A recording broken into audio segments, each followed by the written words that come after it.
নগরায়নের ব্যস্ততায় একটু নিরিবিলিতে সময় কাটাতে কারই না ভালো লাগে। আর তা যদি হয় সবুজায়নে ঘেরা মনোরম উপকূলীয় স্থান। এরকম একটি জায়গা হলো ঝাড়গ্রাম জেলার সাঁকরাইল ব্লকের রোহিণী গ্রাম পঞ্চায়েতের অন্তর্গত কোদোপাল ইকো ট্যুরিজম।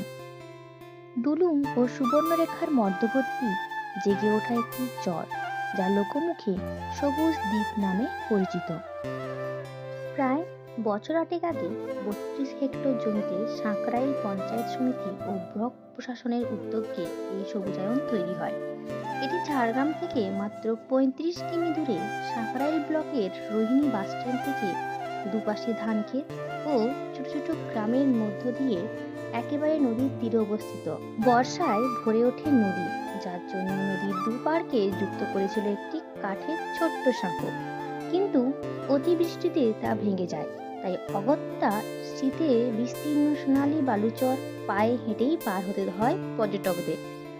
যদিও বা একদিকে অল্প পরিমাণ জল থাকায় তা নৌকো করে পার হতে হয়। কোদো হলো লম্বা জলজ ঘাস, আর পাল হলো নদীর চড়া।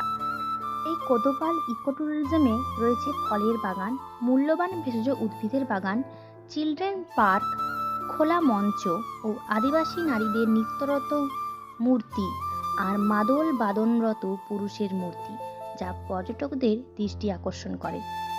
কিন্তু বর্তমানে তা রক্ষণাবেক্ষণের অভাবে পর্যটকদের মনে দ্বিধা তৈরি করেছে।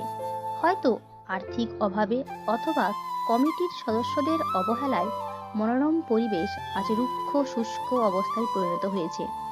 চারিদিকে ঘাস, জঞ্জাল, ঝোপঝাড় তৈরি হয়েছে। শিশু উদ্যানেও শিশুদের কলরব আর নেই। ভয়াবহ ঝোপঝাড় পেরিয়ে সেখানে ঢোকার সাহস পর্যটকদের হয় না। এছাড়াও ফলের বাগানেও আর ঘেরাটোপ নেই, আর আগের মতো ফলনও হয় না। অন্যদিকে পর্যটকদের থাকার জন্য যে ৮টি কটেজ তৈরি করা হয়েছিল, সেগুলি যত্নহীন অবস্থায় পড়ে আছে, যার ফলে পর্যটকদের মনে তৈরি হয়েছে নিরাশা। তারা এখানে বেড়াতে এসে অসন্তুষ্টি প্রকাশ করেছেন। পর্যটকদের আশা আবার যেন এই সবুজ দ্বীপ তার পুরনো রূপ ফিরে পায়। নগরায়নের ব্যস্ততার মধ্যে অবসর সময় কাটাতে ও ক্লান্তি দূর করতে আবারও যেন এই দ্বীপে তারা ফিরে আসতে পারে।